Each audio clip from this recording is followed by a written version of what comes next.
console, so I thought it'd be fun to go through the years of Nintendo controllers and see which one sounds the best. So the earliest ones I have are GameCube. So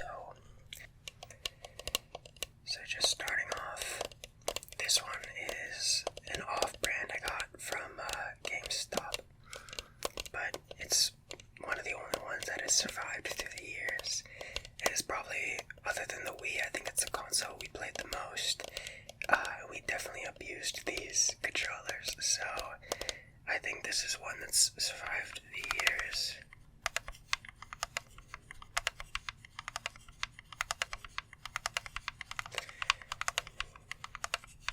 Yeah, GameCube, I feel like this one has potential to sound really good. Might be a little bit loud.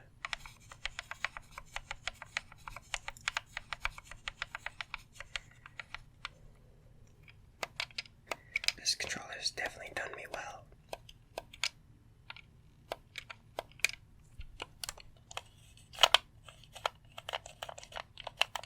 The shoulder buttons are really loud,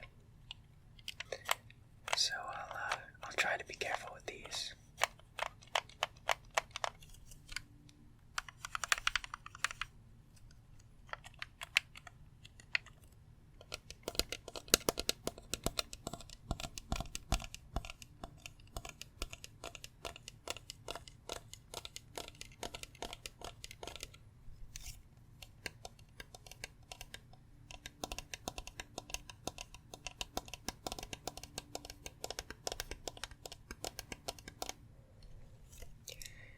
I feel like the grooved edges on the joysticks helps this one out a lot.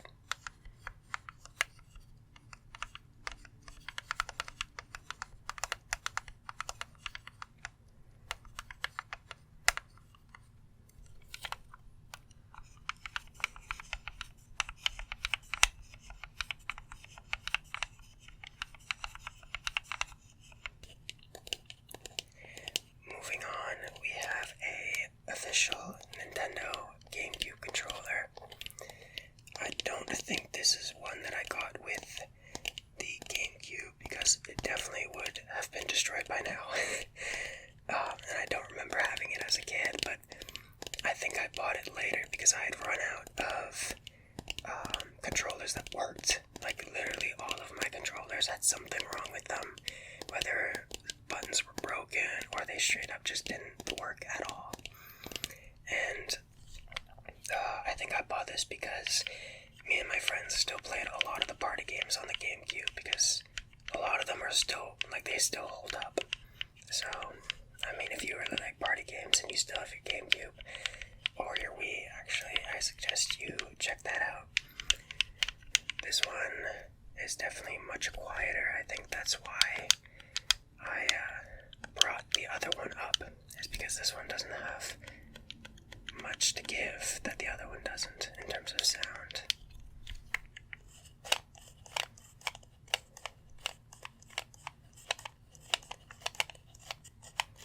I think it looks a lot better though. It fits in your hands well. I remember the last controller, I didn't like it when I was a kid because I had small hands. So I had like especially, I don't know if this was like made for kids or something, but my controller that I would use as a kid was really small. I loved it, but the A button is broken now, so I unfortunately cannot use that one. But yeah, the other one I didn't really like it because it was too big. I couldn't reach all the buttons.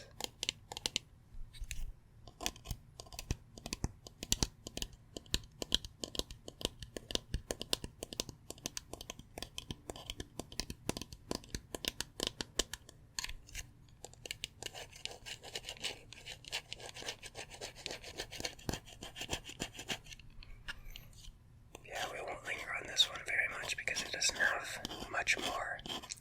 I just figured I'd show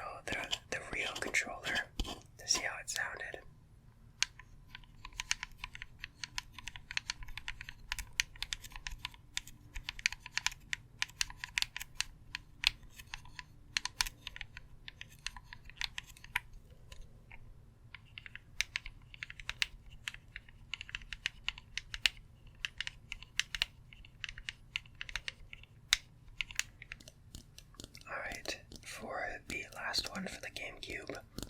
I have this special controller. Honestly, I have no idea how I got it, if it came with the GameCube.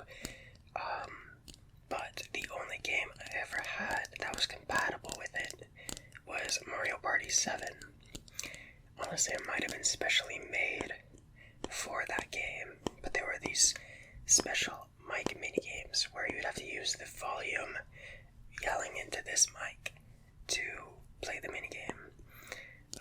They were really fun, and I'm glad I had this, but I have no idea where it's from or why I have it.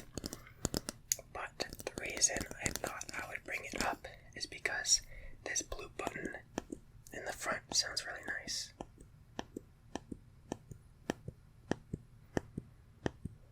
It almost sounds like, you know, when you have those turkey basters, the little bulb at the end, and you like puff air out of that.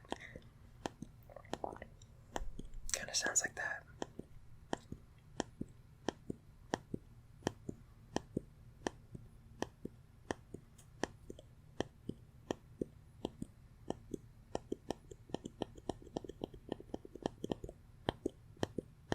It's a very satisfying sound.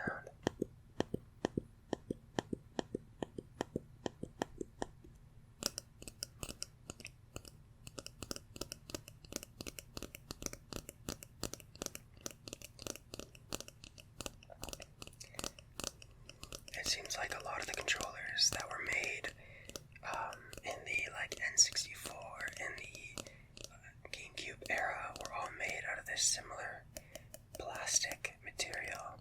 They sound very similar.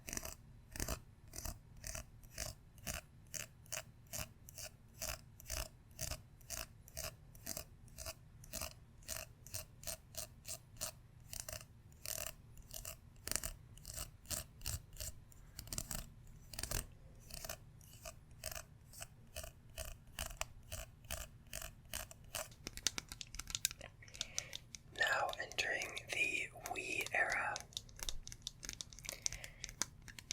What I'm immediately noticing about this one is that it's a lot heavier.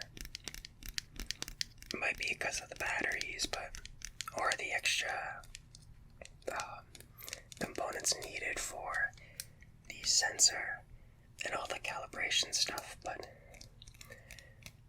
immediately after picking this up, I noticed that it was a lot chunkier than the last controllers, even though it was thinner.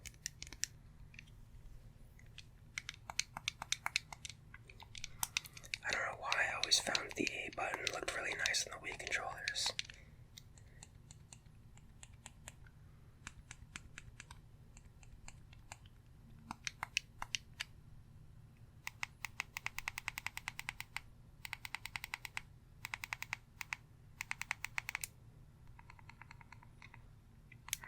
You can kind of tell that I pressed the plus button a lot more than the minus one, because the plus button barely has any sound in it. You'll also notice that I got a little sticker to put on this one for Raving Rabbids. This sticker has been on there for like basically ever. It was like my controller whenever my friends came over. This was the one I used. I never really cared for Raving Rabbids, so I don't know why I love this controller so much, but I guess it stood out.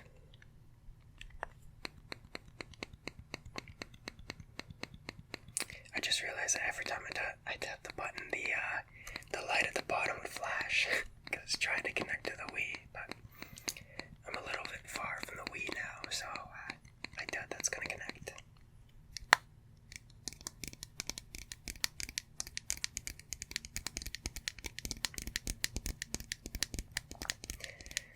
This one's still made out of like plastic, but it feels different, and it definitely sounds different.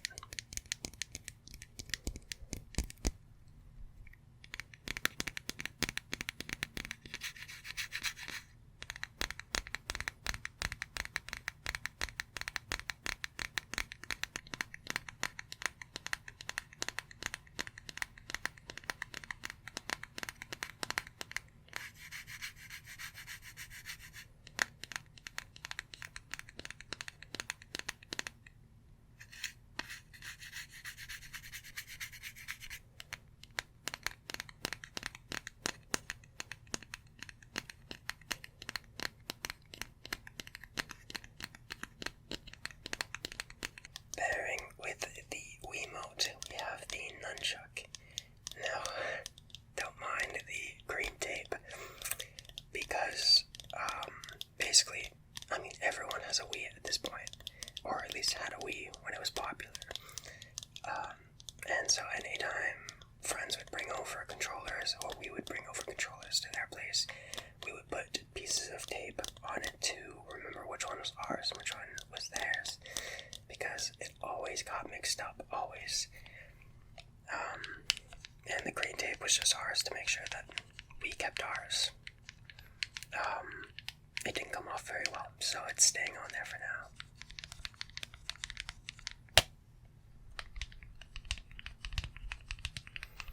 This one has similar grooves to the GameCube one.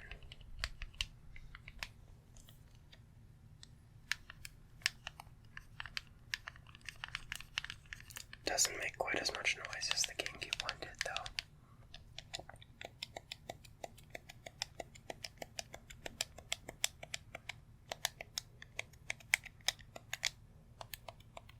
The buttons in the front definitely do, but I think that might be because I rarely used these buttons.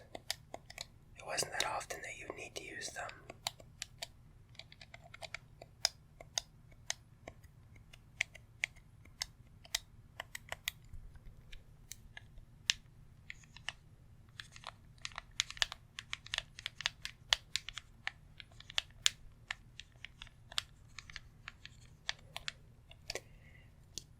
Overall, there's not much to say about this one. It is made of the same material as the Wiimote, so the tapping and scratching will sound the same as well.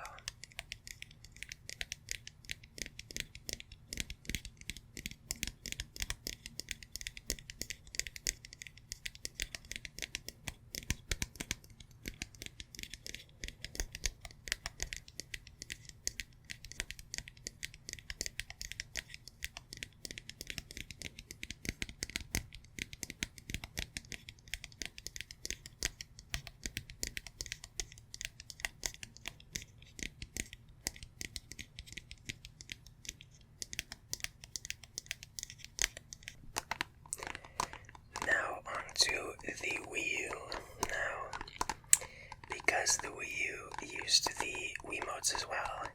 The gamepad is the only new controller that we have for the Wii U. I actually had to dust this off, like literally had to get the dust off of it. It's kind of a joke that basically no one uses their Wii U anymore, because there weren't many good Wii U games that don't have ports or sequels to, like on the Switch. And then every Wii game you can just play on the Wii. So nobody touches their Wii U anymore. But I don't think I've touched this since the Switch came out, because the only thing I played on it was Smash Bros. And, well, I guess I played it until Smash Ultimate came out, which is with a little bit into the Switch's lifespan, but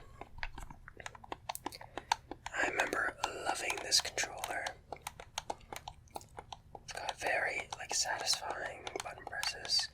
I don't know why people hated on this controller that much. I get the Wii U sucked, but, this controller was pretty cool. I guess it is a bit unwieldy, but, I don't know, the buttons are really good. That's why I really liked the Wii U Pro controller. I found the buttons were really good because it was the same technology that was on this thing, just in a more compact controller. So the buttons on these are quite loud, even though I used this controller a lot. Almost every day after school, me and my friends would come to my place and play Smash 4 on the Wii U, and I'd always use this controller. Even from here, I can still see the dust. Yeah, this is where we lose the grooves, so the joysticks probably won't make much noise. But surprisingly enough, the D-pad does make good noise. So far, the D-pads have been pretty silent.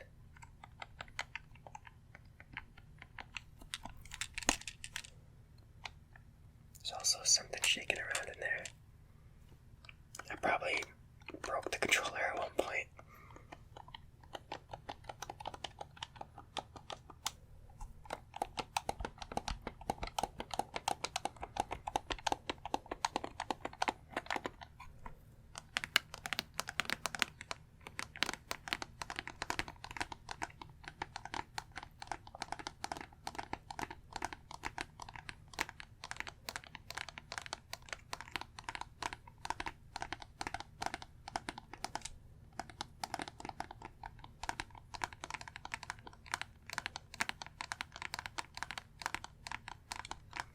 This one seems to be made of a different plastic than the other ones are.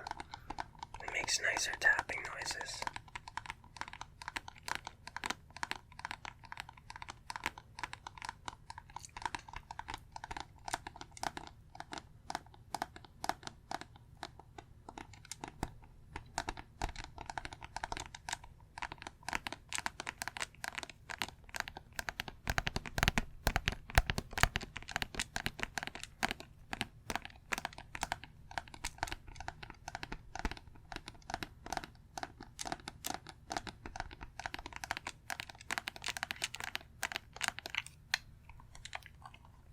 I wonder what the screen sounds like. If I'm not mistaken, I believe this was touchscreen. I think it even came with the stylus. That's why Mario Maker was so good on the Wii U. Because you had the stylus to do everything on the actual screen, whereas on the Switch you have to do things mostly on the Joy-Cons, which is a lot tougher.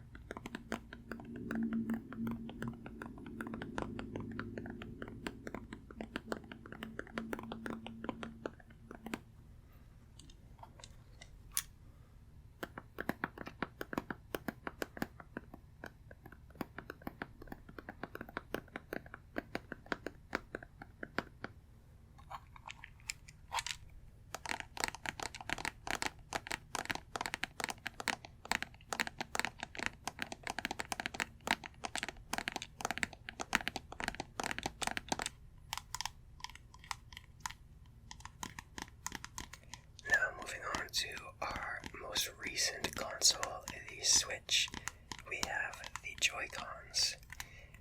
Very controversial controller. I remember when these were announced, everyone was so excited because they look so cool. You could detach them from the Switch and then use them separately. You could put them in a little holster to make a regular controller. You could turn them sideways and use them as separate controllers. And like the way they were advertising all of the features on it, for how like good the motion sensor was and stuff like that. And they even used the launch title 1-2 Switch to advertise all of its features.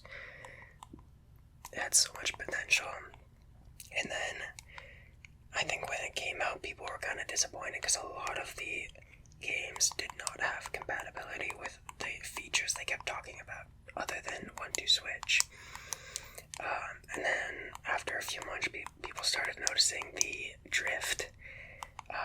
Now, I'd imagine you are familiar with it, but these controllers are very infamous for, after time, degrading the joystick. So, the joystick, when it's in a neutral position, would start giving like inputs without you putting anything in. So randomly, like your character would start moving down or sideways or whatever without you inputting it, which was really annoying. And it came down to like a really stupid design that they decided to do for the controllers. Yeah, it's just interesting how one controller can be so controversial. I guess it's not that controversial. People just don't really like it.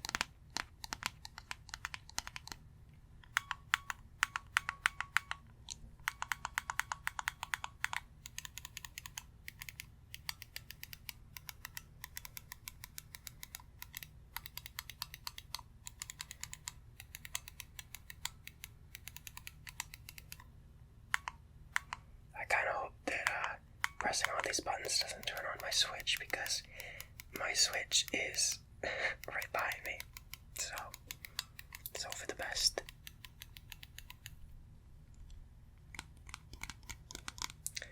I do have its pair.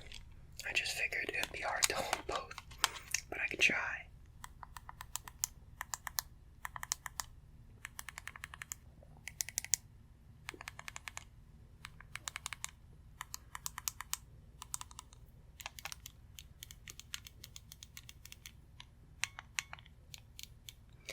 My right bumper button seems to have taken a beating on this pair.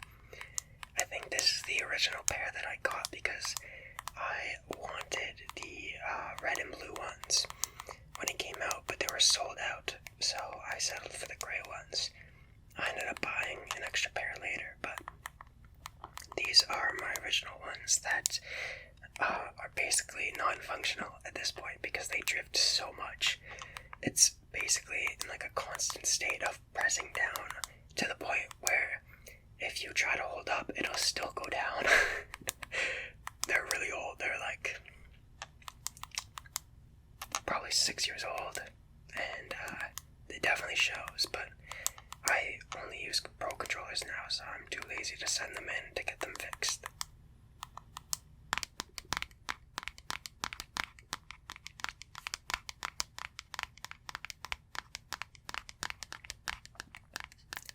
Something that seems to be a constant is that the plastic used in making the controllers seems to increase in quality with every generation.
Controller, the Switch Pro controller.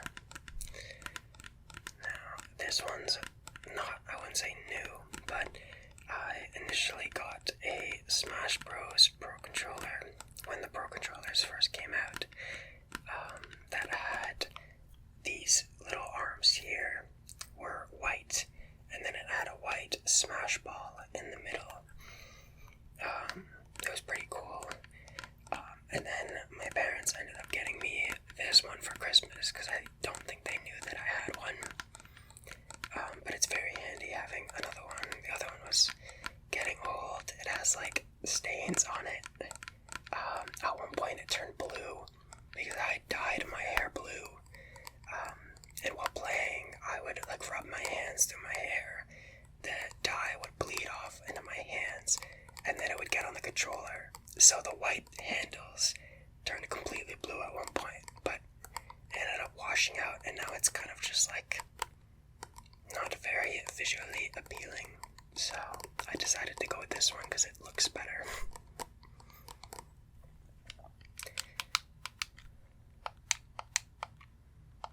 This one has very loud buttons. I would say controller-wise, not sound-wise, but controller-wise, this one is definitely my favorite out of all the ones we've seen. But that might be biased because I've played it most recently. Like the gamepad and the Joy-Cons, it doesn't have any grooves, but it does have, I guess you call it L3 and R3 buttons.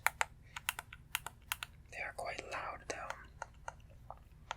And similar to, I believe, the Joy-Cons, the D-pad does actually make noise.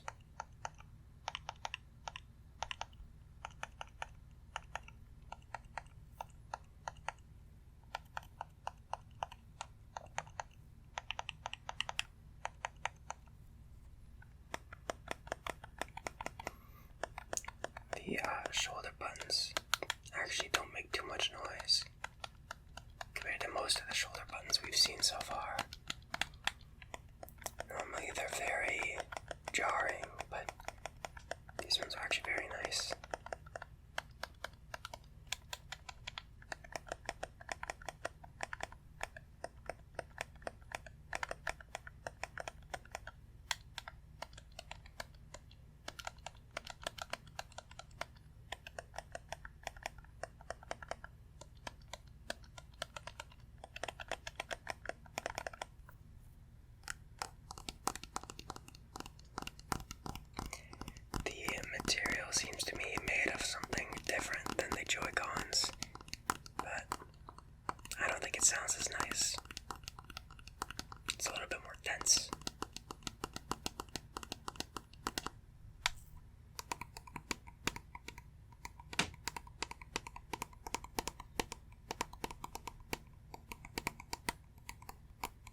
plus and minus buttons actually do make a little bit of sound.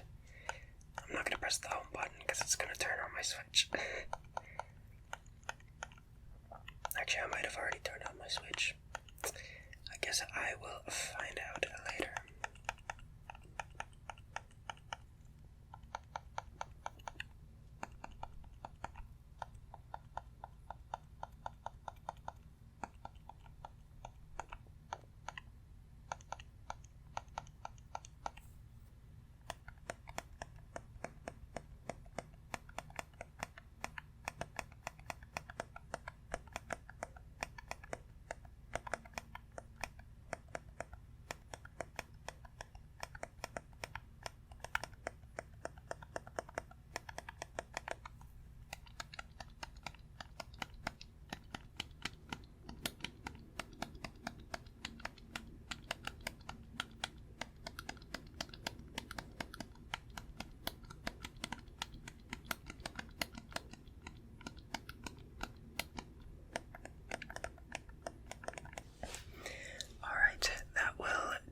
This video.